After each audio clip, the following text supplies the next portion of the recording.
할렐루야. 예수 그리스도 이름으로 하나님 말씀 증거하겠습니다. 우리 다같이 하나님 말씀 고린도전서 14장 1절에서 5절까지 말씀을 다같이 찾겠습니다.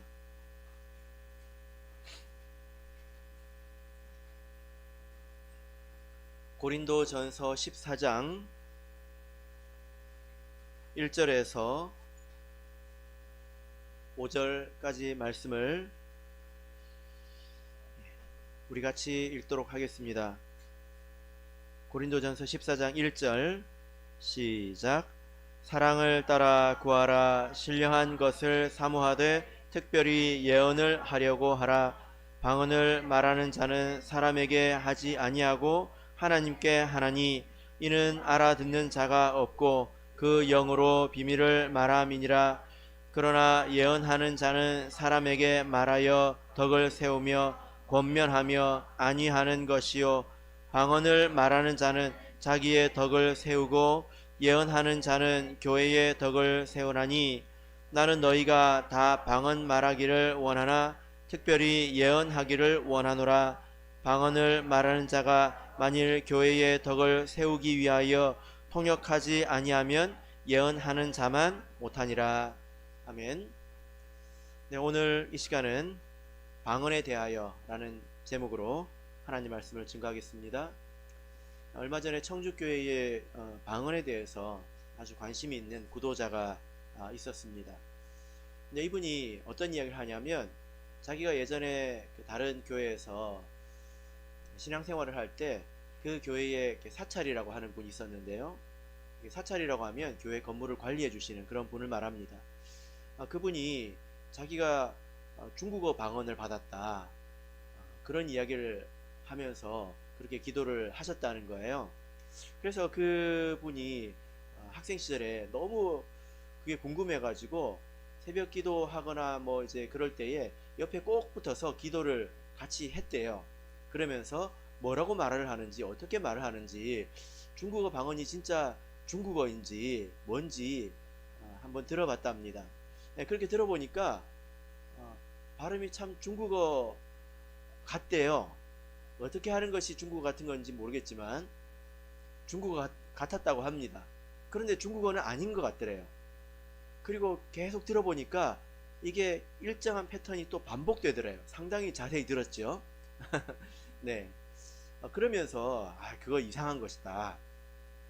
그러면서 그분이 뭐라고 하냐면 성경에서 말씀하는 방언은 그냥 외국어 그 자체이다, 이런 이야기를 하시는 것을 제가 보았습니다. 제가 성경 말씀을 가지고 가르쳤는데요. 이것은 성경을 잘 몰라서 이렇게 생각을 하는 것 아니겠습니까? 프랑스 방언 하면, 방언이라는 말은 지방 방자에 말씀 언자 해가지고 지방말, 쉽게 이야기하면 사투리를 말하는데 프랑스 지방에서 쓰는 말은 뭐죠? 프랑스어죠. 그죠? 예. 영국 방언은 뭡니까 그러면? 영어겠죠. 예. 성경에서 말씀하시는 방언이 그런 것일까요? 우리 참예수교회 성도님들께서도 성령을 받으셔서 이렇게 방언을 하시지만 또 여기 또 혼란이 있는 경우가 있습니다. 예를 들어 보자면 일반 교회도 방언을 하던데 그러면 거기도 하나님이 계시고 성령의 역사가 있는 것이냐, 이런 의문이 있을 수 있습니다. 그리고 또는 이 방언 소리가 전도하는데 좀 방해가 된다, 이런 의견, 이런 생각 들어보신 적이 있으신가요? 그리고 성경을 보면 이 방언에 대해서 이야기할 때 통역이라는 것이 나오는데 왜 우리 교회는 방언은 있는데 통역은 없는 것이냐, 이런 여러 가지 의문이 있을 수 있습니다. 자, 그래서 이번 시간 그리고 다음 시간 2시간에 걸쳐서 고린도전서 14장을 중심으로 방언에 대해서 살펴보도록 하겠습니다. 자, 그러면 우리 먼저 2절에서 4절, 본문 2절에서 4절을 먼저 읽도록 하겠습니다. 2절 시작. 방언을 말하는 자는 사람에게 하지 아니하고 하나님께 하나니 이는 알아듣는 자가 없고 그 영으로 비밀을 말함이니라. 그러나 예언하는 자는 사람에게 말하여 덕을 세우며 권면하며 안위하는 것이요 방언을 말하는 자는 자기의 덕을 세우고 예언하는 자는 교회의 덕을 세우나니. 자, 여기서 방언에 대해서, 방언이 무엇인가에 대해서 가장 기초적인 그런 내용을 말씀하고 있습니다. 방언은 2절을 보시면 하나님께 말하는 것입니다. 그죠? 방언은 하나님께 말하는 것입니다. 그 목적이 무엇입니까? 4절을 보면 자기의 덕을 세우기 위한 거죠. 그죠? 그리고 이 방언에 대해서 엄밀하게 설명하기 위해서 예언을 또 대비시키고 있습니다. 예언이라고 하는 건 무엇입니까? 3절을 보면 방언은 하나님께 말하는 것이고 예언은 누구에게 말하는 것입니까? 예언은 사람에게 말하는 것입니다. 4절을 보면 예언의 목적은 무엇입니까? 덕을 세우는 것인데 대상이 다르죠. 누구의 덕을 세웁니까? 교회의 덕을 세우는 것입니다. 이것이 방언 그리고 예언에 관한 가장 기초적인 그런 내용입니다. 보통 일반 교회에서는 방언은 은사라고 생각을 합니다. 그래서 여기서 생각을 출발하기 때문에 방언에 대한 이해를 이렇게 시작하기 때문에 그래서 모든 것이 꼬이게 되는 거죠. 잘못 이해하게 되는 것입니다. 방언하면 그냥 은사, 방언은 은사 아니야? 이게 자동적으로 이렇게 심겨져 있습니다. 그런데 여러분, 우리가 이 2절을 통해서 방언은 또 4절을 통해서 방언은 자기의 덕을 세우는 것이다. 자기의 덕이라고 하는 것은 자기의 믿음, 자기 신앙을 세우는 것이다 라고 했지 않습니까? 그러면 자기의 믿음을 세우는 것도 은사라고 말할 수 있습니까? 그럴 수 있을까요? 자, 우리 고린도전서 12장을 보겠습니다. 고린도전서 12장 7절. 자, 같이 읽겠습니다. 고린도전서 12장 7절 읽겠습니다. 시작. 각 사람에게 성령의 나타남을 주심은 유익하게 하려 하심이라. 고린도전서 12장은 보통 은사장이라고 알려져 있는데 설명을 드렸죠. 이것은 은사장이라기보다는 신령한 것에 대한 것, 또 성령의 나타남에 대한 것입니다. 이 신령한 것에는 4절, 5절, 6절을 보면 세 가지가 있다. 첫 번째는 은사, 성령을 통한 특별한 능력을 말하는 것이고, 두 번째는 직임, 직분을 말하는 것이고, 세 번째는 역사, 하나님의 역사, 이 세 가지가 있다고 말씀을 드렸습니다. 그런데 이런 것들이 주신 이유가 뭐냐, 목적이 뭐냐, 7절에서 분명히 말씀하고 있죠. 이런 은사나 직분이나 하나님의 역사나 이런 것들을 주신 것은 무엇을 위한 것입니까? 유익하게 하려 하심이라. 이것은 유익을 위해서 주셨다는 거예요. 그런데 이 유익하려, 유익하다, 유익하게 하다, 이 단어를 원문으로 우리가 이렇게 보면 쉼페로라고 되어 있는데 이 뜻이 함께 옮기다 이런 뜻이에요. 함께 옮기다. 그러니까 이것은 개인의 것을 말하는 것이 아니라 전체의 것을 말하는 것입니다. 그래서 새번역 성경이든 또 공동번역 성경이든 그리고 대부분의 주요한 영어 번역 성경을 보면 각 사람에게 성령의 나타남을 주심은 공동의 유익을 얻기 위한 것이다. 이렇게 아주 명확하게 번역이 되어 있습니다. 그래서 이 유익은 그 은사를 받은 사람, 그 직분을 받은 사람, 그 개인의 신앙을 위해서 주신 것이 아니라 공동의 유익을 위해서 주신 것이다 라고 성경이 말씀하고 있다는 것입니다. 몸의 기관도 마찬가지지 않습니까? 이 눈에는 특별한 능력이 있죠. 볼 수 있는 그런 능력이 있습니다. 눈이 왜 볼 수 있습니까? 온 몸을 위해서 보는 것이지 않습니까? 코가 냄새를 왜 맡습니까? 온 몸을 위해서 맡는 거죠. 코는 코를 위해서 존재하고 눈은 눈을 위해서 존재하고 그러지 않잖아요. 이것이 다 합쳐졌을 때 하나의 몸이 되는 것이지 않습니까? 은사는 또 직분이나 성령의 나타남은 그런 것들을 말하는 것입니다. 그래서 방언은 성령의 은사이다 라는 생각에서 이렇게 출발을 하면 꼬이게 됩니다. 근데 성경을 순서대로 읽어가다 보면 14장이 나오기 전에 12장이 먼저 나오잖아요. 그러니까 사람들이 12장에서 은사 이것을 입력을 하고 14장을 가서 보면 이렇게 봐도 이해가 안 되고 저렇게 봐도 이해가 안 되고 아무리 생각을 해봐도 이제 꼬이게 되는 것입니다. 혼란을 피할 수가 없는 거죠. 출발을 잘 해야 되는 것입니다. 자, 그러면 여러분 우리 본문으로 돌아가서 이 방언이라는 것이 도대체 무엇인가? 2절을 다시 한번 읽어보겠습니다. 2절 읽겠습니다. 시작. 방언을 말하는 자는 사람에게 하지 아니하고 하나님께 하나니 이는 알아듣는 자가 없고 그 영으로 비밀을 말함이니라. 자, 2절에서 아주 명확하게 말씀하고 있습니다. 방언은 하나님께 영으로 비밀을 말하는 것입니다. 그죠? 하나님께 영으로 비밀을 말하는 것입니다. 그래서 4절을 보면 자기의 덕, 자기의 믿음을 세웁니다. 우리가 여기서 하나 확실하게 알 수 있는 것은 방언으로 기도할 때 우리의 믿음이 세워진다 라는 것을 우리가 분명하게 알 수 있죠. 물론 방언 기도만 가지고 우리의 믿음이 세워지지는 않습니다. 그러나 이것이 또 하나의 축이 된다라는 거죠. 자, 그러면 여러분들에게 먼저 하나 질문을 해볼게요. 참고로 어제 청주교에서 제가 질문했을 때 틀렸습니다. 자, 질문이 뭐냐면 2절에 보면 이는 알아듣는 자가 없고 그 영으로 비밀을 말함이니라 할 때 이 영으로 할 때 이 영은 누구의 영일까요? 첫 번째 1번 나의 영, 2번 성령.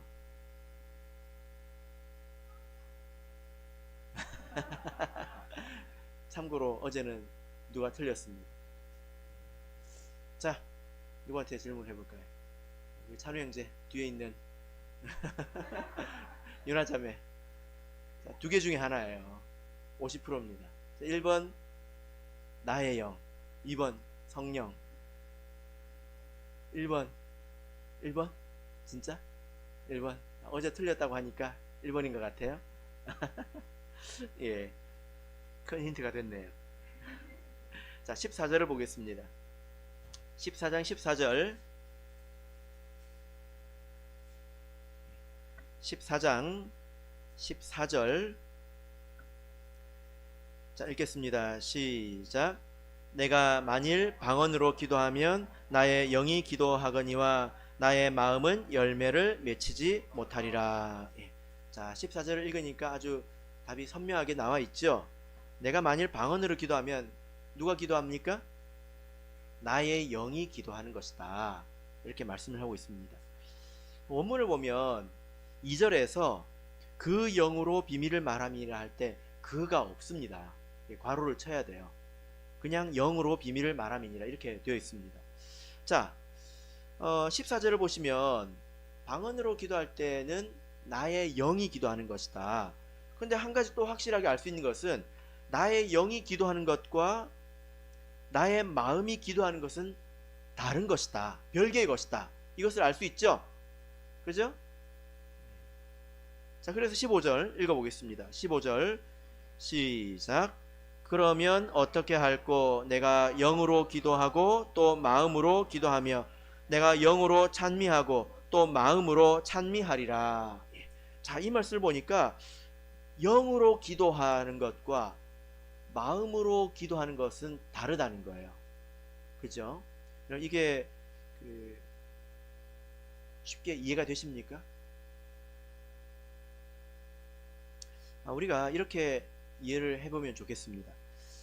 여러분, 제 입이 기도하는 것과 제 마음이 기도하는 것은 같을까요? 다를까요? 이렇게 생각해보면 좀 쉽게 이해가 되시죠? 이건 달라요. 우리가 그렇게 기도할 수 있습니다. 입으로는 기도하면서 마음으로는 기도하지 않을 수 있어요. 주기도문 할 때 많이 하잖아요. 하늘에 계신 우리 아버지여 이름이 거룩히 여김을 받으시오며. 제 입이 기도했습니다. 근데 제가 방금 마음으로는 세연이가 눈을 만지네? 목자님 말씀하는데? 이런 생각을 했습니다. 그러니까 제 입은 기도했지만 제 마음은 기도하지 않았잖아요. 이런 차이를 우리가 알지 않습니까? 방언으로 기도하는 것은 우리 영이 기도하는 것입니다. 근데 그것이 마음이 기도하는 것은 아니라는 거예요. 그죠? 방언으로 기도하는 것은 내 영이 말하는 것입니다. 그래서 방언 기도에는 영으로 기도하는 것에는 묵도가 없는 것입니다. 이렇게 말하면 웃기지 않습니까? 여러분, 우리 묵도로 말하겠습니다.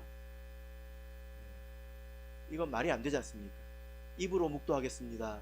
이건 말이 안 되잖아요. 그죠? 그럼 방언 기도를 묵도로 하실 수 있습니까? 그럼 마음은 뭐 하죠? 마음이 랄랄라 하면 마음은 뭐 하죠? 그럴 수가 없는 것입니다. 그래서 방언은 내 영이 하나님께 말하는 것입니다. 그때 우리 마음이 반드시 하나님께 말해야 합니다. 우리가 주기도문 할 때 내 마음으로 말을 하면서 입으로 그 내용을 말하는 것처럼 이것이 일치가 되어야 된다라는 것입니다. 자, 그 내용은 무엇일까요? 자, 14장 2절을 보시면 방언 기도에는 내용이 있죠. 그 내용이 무엇입니까? 2절 보면 영으로 비밀을 말하는 것이다.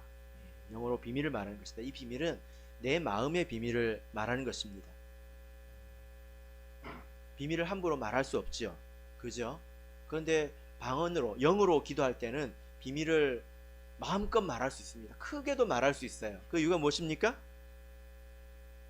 2절에서 보면 알아듣는 자가 없고, 알아듣는 자가 없기 때문에 그렇게 말씀을 하고 있습니다. 그래서 방언은 알아듣는 사람이 없기 때문에, 알아들을 수 없기 때문에 사람의 의지로는 이것을 이해하거나 통역할 수가 없습니다. 이것이 우리가 기도할 때 참 좋은 점이지 않습니까? 다른 사람들과 기도할 때, 같이 기도할 때 나의 마음의 비밀을 놓고 하나님께 기도할 수 있습니다. 그리고 부부지간에도 같이 기도하면서 서로를 위해서 기도할 수 있죠. 그죠? 만약에 우리가 말로써 기도하게 된다면 기도하는데 상당히 제약이 좀 따를 것 같아요. 신경이 상당히 좀 쓰이지 않겠습니까? 물론 안 쓰시는 분도 있으시겠지만. 자, 3절을 보겠습니다. 이제 이 방언을 잘 이해하기 위해서 예언을 바울 사도가 설명하고 있는데, 3절을 보겠습니다. 3절 시작. 그러나 예언하는 자는 사람에게 말하여 덕을 세우며 권면하며 안위하는 것이요. 자, 고린도전서 14장 전체를 이해하려면 이 방언과 예언의 차이를 좀 이해를 해야 합니다. 예언이라는 말은 엄밀하게 이야기하자면 미래에 대해서 말하는 것입니다. 미래에 대해서. 이것이 계시와는 조금 다른 면이 있습니다. 계시라는 말은 숨겨진 것을 드러낸다는 뜻이고요. 예언은 미래의 것을 말한다는 뜻입니다. 조금 다르다는 거예요.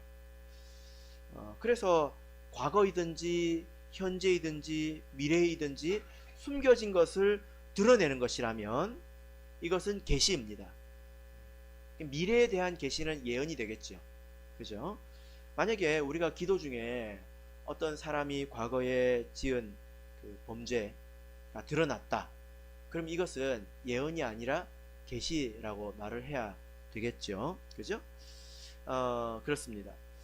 그런데 이 예언에는 여러 종류가 있는데 우리가 성경을 이렇게 보면 이 성경 전체를 이렇게 보자면 성경은 하나님의 감동으로 기록되어 있잖아요. 근데 하나님께서 성경을 쓴 사람을 감동하실 때 크게 두 가지 방법이 있습니다. 첫 번째는 받아 적게 하시는 방법이에요. 이것은 아주 기계적으로 하나님께서 불러주시고 받아 적게 하시는 경우죠. 예를 들어서 가장 대표적인 예가 십계명이 되겠습니다. 하나님께서 받아 적으라고 하신 거죠. 손수 이렇게 적어주시지 않았습니까? 그런데 모든 성경이 그렇게 기록된 것은 아닙니다. 예를 들면 바울 사도가 신약 성경을 쓸 때, 편지를 쓸 때 하나님께서 받아 적어잉? 나 바울은 그러면서 하나님께서 그렇게 하셨을까요? 아니겠죠. 하나님께서 어떻게 하시냐면 그 사람에게 여러 가지 경험을 주십니다. 그리고 깨우침을 주십니다. 그리고 마음을 주세요. 그런 것들이 그 사람을 그렇게 적는 자리로 인도한다는 것입니다. 성도를 사랑하고 성도를 위해서 영적인 세계를 깨달아서 무엇라고 말을 해야 될 줄 알고 하나님께서 그렇게 역사하셔서 그렇게 적게 하셨다는 거예요. 이것은 조금 어려운 말로 유기적인 감동이다, 이렇게 이야기를 합니다. 예언도 마찬가지인데요. 예언도 어떤 특별한 예언은 하나님께서 그 사람의 입으로 직접 이렇게 말씀하게 하시는 경우도 있습니다. 그 사람의 생각과 믿음이 없이 그대로 이렇게 나오는 경우가 있죠. 그런데 그런 것만 예언이라고 할 수는 없어요. 예언이라는 말은 미래에 대해서 말을 하는 거니까, 그죠?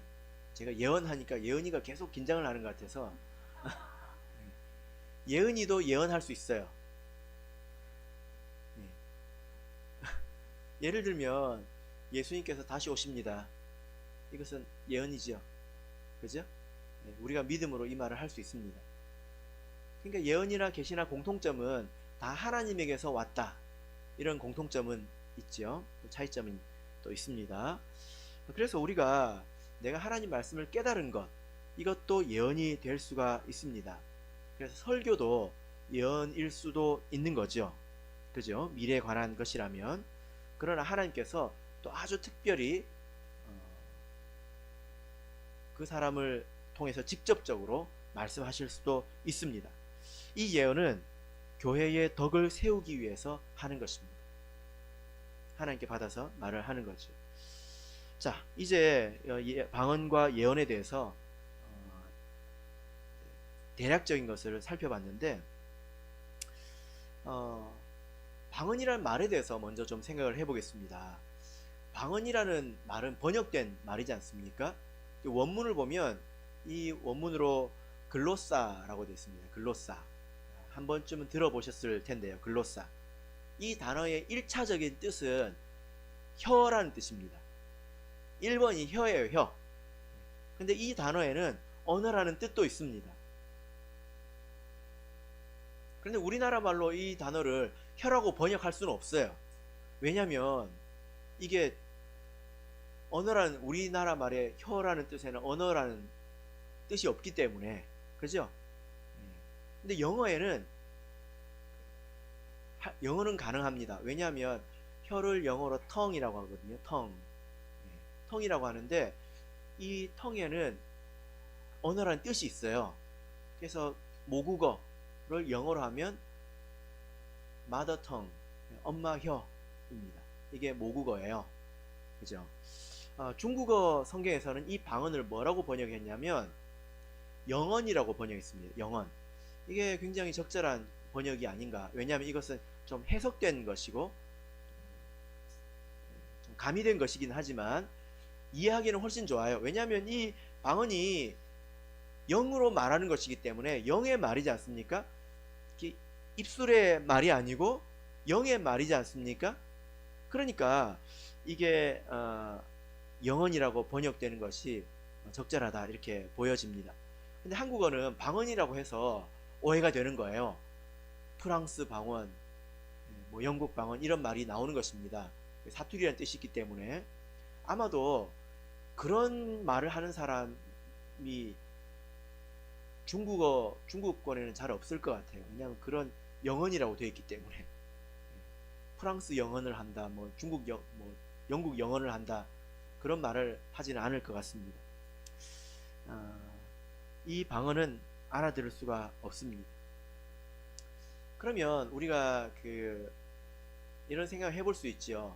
하나님께서 이렇게 방언을 말하게 하신 이유가 뭘까?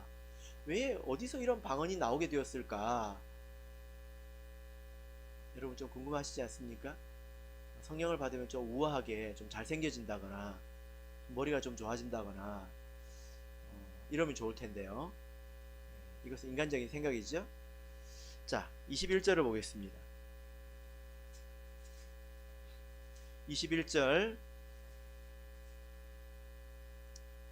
자, 읽겠습니다. 시작. 율법에 기록된 바 주께서 가라사대 내가 다른 방언하는 자와 다른 입술로 이 백성에게 말할지라도 저희가 오히려 듣지 아니하리라 하였으니. 자, 21절에 율법에 기록된 바 하면서 구약 성경을 인용하고 있습니다. 그리고 22절에서 그러므로 방언은 하고 나오고 있다는 거예요. 그러니까 이 방언의 근원이 뿌리가 구약에 다 있다, 이렇게 말씀을 하고 있죠. 그래서 우리가 이걸 좀 살펴보려고 합니다. 이 말씀이, 바울 사도가 인용한 이 말씀이 이사야서에 있습니다. 이사야서 28장을 보겠습니다. 이사야서 28장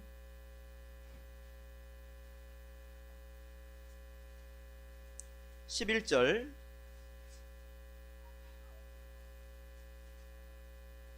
이사야서 28장 11절.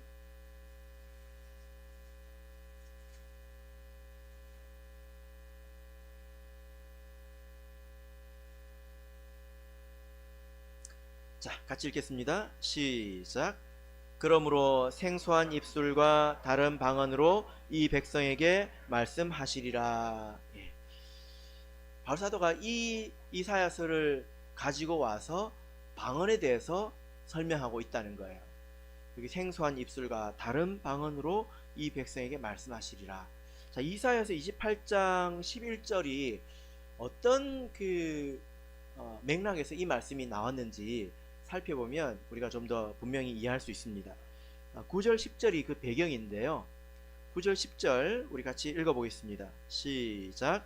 그들이 이르기를 그가 뉘게 지식을 가르치며 뉘게 도를 전하여 깨닫게 하려는가, 젖떨어져 품을 떠난 자들에게 하려는가, 대저 경계에 경계를 더하며 경계에 경계를 더하며 교훈에 교훈을 더하며 교훈에 교훈을 더하되 여기서도 조금 저기서도 조금 하는구나 하는도다. 자, 이 말씀을 읽으니까 이해가 되십니까? 무슨 말인지 이해가 잘 안 되시죠? 당연합니다. 자, 이 말씀은 어떤 맥락에서 등장했냐면 구약의 이스라엘 백성들이 타락해가지고 지금 선지자가 하나님의 말씀을 받아서 전할 때에 그걸 지금 빈정거리고 있는 내용입니다. 9절 10절이 그런 내용이에요. 그들이 이르기를, 그 타락한 백성들이 말한다는 거예요. 그가 뉘게 지식을 가르치면 뉘게 도를 전하여 깨닫게 하려는가, 젖떨어져 품을 떠난 자들에게 하려는가. 이게 무슨 말이냐면 지금 누구한테 가르치려고 드는 거야?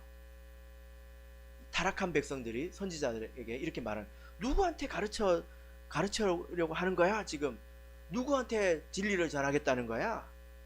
갓난 아이들한테나 가르치라지? 이렇게 말하고 있는 거예요. 그러면서 10절을 보시면 대저 경계에 경계를 더하며 경계에 경계를 더하며 교훈에 교훈을 더하며 교훈에 교훈을 더하되 여기서도 조금 저기서도 조금 하는구나 하는도다. 지금 대저 경계부터 여기서도 조금 저기서도 조금, 이것은 타락한 백성들이 선지자들의 말을 흉내내는 거예요. 근데 이 뜻을 이해하시겠습니까? 이게 좀 흥미로운데요. 이게 사실은 뜻이 없는 말을 억지로 번역해 놓은 것입니다. 무슨 말이냐면 경계에 경계를 더하며, 이 부분을 히브리어로 제가 읽어볼게요. 경계에 경계를 더하며, 이 부분부터 여기서도 조금 저기서도 조금 들어보세요. 차블라차브 차블라차브 카블라카브 카블라카브 제르샴 제르샴. 이게 무슨 말인 것 같아요? 우리나라 말에서 아주 비슷한 말을 찾아보라면 공시렁. 그러니까 이 타락한 백성들이 선지자가 막 그 예언을 받아서 막 전하는 말씀을 가지고 도대체 누구한테 가르치려 드리는 거야? 하면서 그 말을 빈정거리면서 흉내내고 있는 거예요.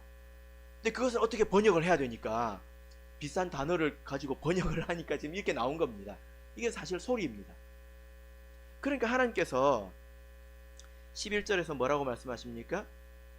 그러므로 너희들이 그렇게 말하니까 내가 생소한 입술과 다른 방언으로 이 백성에게 말씀하시리라. 지금 이렇게 말씀하시는 거예요. 공동 번역을 보면 과연 이제 하나님께서는 더듬거리는 말씨와 다른 나라 말로 이 백성에게 말씀하셔야겠구나. 자, 신명기 28장을 보겠습니다. 신명기 28장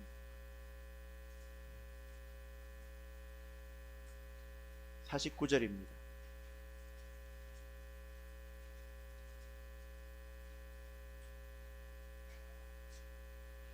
신명기 28장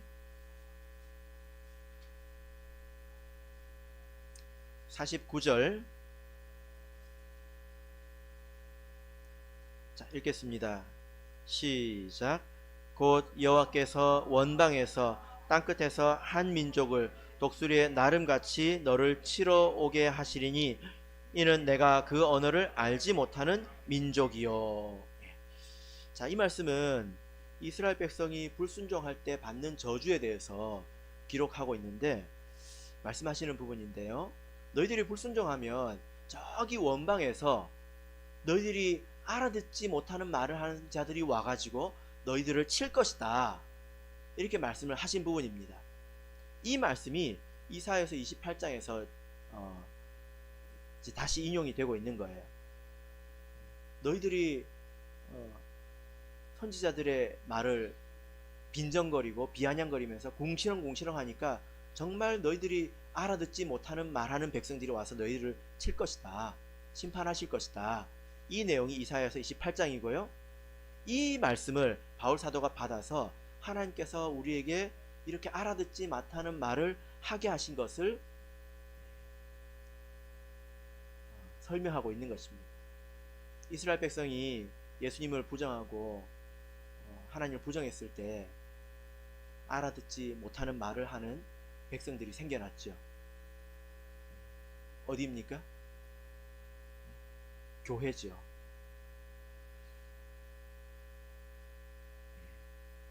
이해가 잘 안 됐습니까? 예. 자, 마가복음 16장 17절을 보겠습니다. 마가복음 16장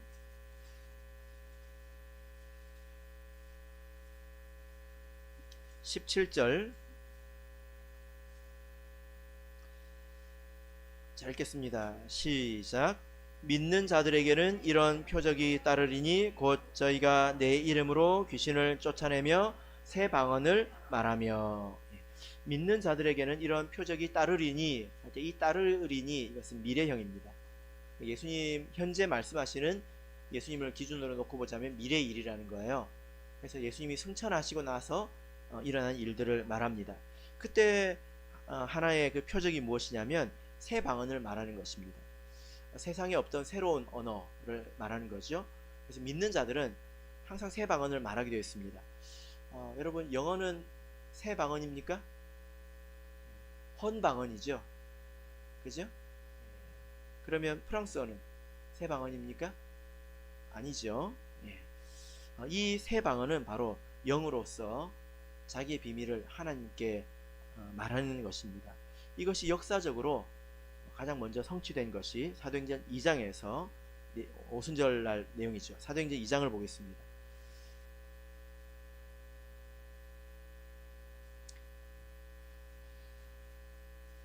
사도행전 2장 1절에서 4절을 우리 같이 읽겠습니다.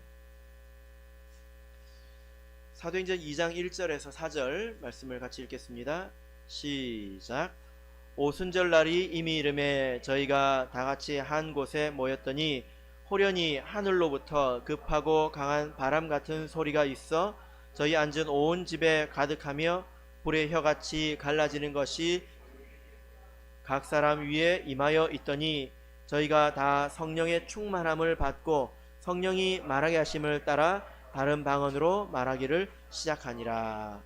자, 여기 보면 오순절 날이 이르러서 예수님의 제자들이 성령을 받은 그 내용이 나옵니다. 그때 제자들이 방언을 말하게 되었습니다. 이 내용은 우리 성도님들께서 잘 아시지 않습니까? 이것이 역사상 처음으로 방언이 등장한 것입니다. 근데 여기서 다른 방언이라고 이렇게 말씀을 하고 있는데 왜 새 방언이 아니라 다른 방언일까요? 왜냐하면 두 가지로 생각해 볼 수 있는데 이것은 기존의 언어와는 완전히 다르기 때문에 다른 방언이라고 말할 수가 있습니다.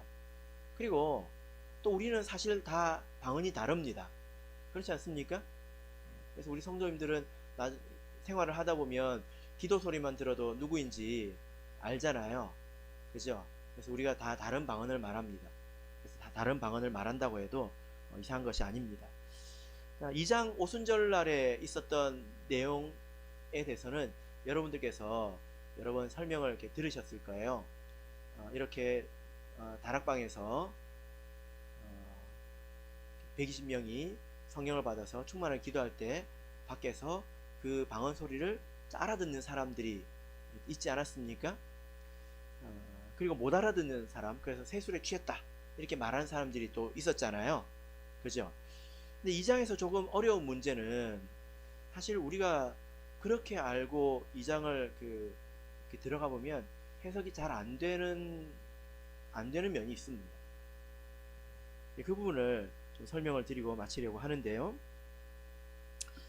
2장을 보면 2장 1절부터 13절까지 내용을 보면 방언이라는 표현이 계속 나오는데요. 근데 이 방언이 원문으로 보면 두 가지가 있습니다. 하나는 아까 말씀드린 글로사라는 단어가 있고요. 이것은 방언입니다. 혀라는 뜻이고요. 또 하나는 디아렉토스라는 단어가 있습니다. 이것은 그냥 언어라는 뜻이에요. 언어. 그냥 언어라는 뜻만 있습니다. 근데 이 두 단어가 원래 성경에서는 구분되어서 쓰이고 있는데 우리나라 성경에서는 이게 다 방언으로 이렇게 번역이 되니까 엄밀하게 설명하고 이해하기가 힘듭니다. 꼬이게 됩니다. 이 디아렉투스가 적힌 것이 6절이고요. 그리고 8절의 방언이 디아렉투스입니다. 이것은 언어라고 번역이 되어야 합니다. 그렇게 보면 우리가 더 이해가 안 되는 면이 있습니다. 뭐냐면은 자 6절을 한번 보실까요? 여러분들께서 방언에 대해서 관심 있는 사람을 만나면 이 이야기를 하게 될 겁니다. 자 6절을 읽어보겠습니다. 읽겠습니다. 시작. 이 소리가 나매 큰 무리가 모여 각각 자기의 방언으로 제자들의 말하는 것을 듣고 소동하여. 자 여기 보면 각각 자기의 방언할 때 이 방언이 언어예요. 제자들이 뭘 말했습니까? 자기들의 언어로 말했다는 거예요. 그래서 제가 서두에 말씀드린 그분이 이 구절을 읽고 방언은 이상한 말이 아니라 외국어다. 제자들이 외국어를 했다고 하지 않느냐. 이거는 특히 원문을 보지 않아도 자기의 방언으로 각각 자기의 방언으로 라고 하는 걸 이렇게 보면 이건 언어라는 것을 알 수 있습니다. 이렇게 보면 잘 이해가 안 되죠. 사실 이 6절이 오역에 가까운 번역인데 분명하게 제가 6절을 읽어드리면 단어 위치만 바꿀 겁니다. 뭐가 다른지 한번 잘 들어보세요. 6절. 이 소리가 나매 큰 무리가 모여 제자들의 말하는 것을 각각 자기 방언으로 듣고 소동하여. 이해가 되십니까? 이게 원래 이렇게 돼야 돼요. 그러니까 각각 자기의 방언으로가 말하는 것에 말하다에 걸리는 게 아니라 듣다에 걸립니다. 원문으로 보면 그렇게 돼 있어요. 근데 이게 각각 자기 방언으로 제자들의 말하는 것을 듣고 읽기에 따라서 끊어 읽기에 따라서 자기의 방언으로 말했다는 것인지 이걸 들었다는 것인지 이게 잘 이해가 안 되지 않습니까? 근데 이것은 제자들이 말하는 것을, 무엇을 말했다고는 안 나와 있어요. 그냥 말했다는 거예요. 말하는 것을 자기의 방언으로 들었다는 것입니다. 근데 제자들이 뭘 말했습니까? 4절을 보니까 성령의 말하게 하심을 따라 다른 방언으로 말하기를 시작하니라. 제자들은 무엇을 말했습니까? 이것은 글로사예요. 방언을 말했다는 것입니다. 그리고 나서 6절에서 제자들의 말하는 것을 각각 자기의 언어로 들었다는 것입니다. 이렇게 이해를 하시면 특별한 문제가 없습니다. 자, 11절을 보면 또 이것이 하나의 또 어려운 점인데요. 자, 11절 우리 같이 읽어보겠습니다. 시작. 그레데인과 아라비아인들이라 우리가 다 우리의 각 방언으로 하나님의 큰 일을 말함을 듣는도다 하고, 예. 자, 여기 보니까 이 말씀도 무엇을 말했다고 말하고 있습니까? 우리의 각 방언으로 하나님의 큰 일을 말했다고 하고 있잖아요. 우리들의 각 방언으로. 이 11절에는 글로사예요. 언어가 아니라 방언입니다. 그런데 원문을 보면 각이라는 단어가 없습니다. 이게 왜 들어갔는지 모르겠어요. 그냥 우리예요. 각이라는 단어를 괄호를 쳐야 합니다. 이해하고 나면 문제가 없지만 이해를 못하면 이것 때문에 헷갈릴 수 있으니까 괄호를 치시라는 거예요. 그러니까 제자들은 글로사를 말했습니다. 그런데 이것이 우리의 방언입니다. 우리의 방언. 이 말을 한번 잘 생각해 보세요. 왜 우리의 방언이라고 했을까요? 지금 이 사람들이 각 지역에서 온 사람들이에요. 이 사람들이 우리라고 말할 수가 없습니다. 언어를 기준으로 해서. 미국 사람하고 한국 사람하고 우리나라 말 할 수 있습니까? 못하잖아요. 그런데 이 우리라는 말은 그럼 어떤 뜻일까요? 여기서 말하는 우리라고 하는 것은 그 방언을 들을 때 동질감을 느꼈다는 거예요. 친밀함, 이것이 하나님에게 속한 것이다. 우리에게 속한 것이다. 이렇게 느껴졌다는 것입니다. 이해하시죠? 여러분들 그 처음 방언 소리를 들었던 날이 기억나십니까? 모태신앙인 분들은 정신 차리고 보니까 이미 익숙해져 있을 텐데요. 방언 소리를 처음 들을 때 여러분 기분이 어땠습니까? 항상 그런 것은 아니지만 방언 소리를 들을 때 아주 불쾌하게 여기는 것은 그렇게 좋은 일은 아닌 것 같아요. 그죠? 물론 뭐 항상 그런 것은 아닙니다. 근데 방언 소리를 들을 때 이렇게 우리의 방언이라고 느끼는 경우가 있습니다. 예를 들면 이번에 그 대방교회 김신자 모친의 간증을 보면 그분이 처음에 성령을 받았거든요. 그런데 그 주변에 있는 분들이 소리가 이상하다, 하지 마라 해서 혀를 말아 넣어라 뭐 이랬나요? 그래가지고 안 했지요. 그리고 하나님의 인도로 찾아 나중에 참예수교회로 오게 됐는데 여기서 기도하는 소리를 딱 듣고 나서 마치 고향에 온 것 같은 그런 느낌을 확 받았다. 이제 그런 간증을 우리가 듣지 않았습니까? 그런 것을 이야기하는 것입니다. 방언 소리를 들었을 때 이것은 우리의 것이다. 택함 받은 자들이 영적인 감동을 그렇게 받았다는 거예요. 그래서 이것을 우리의 방언이라고 말하는 것입니다. 언어라고 해도 우리의라고 말할 수가 없어요. 한국 사람들은 우리라는 말을 많이 쓰니까 그렇게 해도 말이 되지 않나 생각이 되지만 엄밀하게 그렇게 할 수가 없습니다. 우리나라 사람들은 엄마를 우리 엄마 하잖아요. 외국 사람들이 들으면 이해를 못합니다. 왜 우리 엄마지? 내 엄마라고 하지 우리 엄마라고 안 해요. 그죠? 그래서 이 우리라는 말을 언어에다가는 쓸 수 없다는 거예요. 이것은 동질감을 표현하는 것입니다. 이렇게 보자면 사도행전 2장에서 제자들은 우리가 아는 그 알아들을 수 없는 방언을 했고요.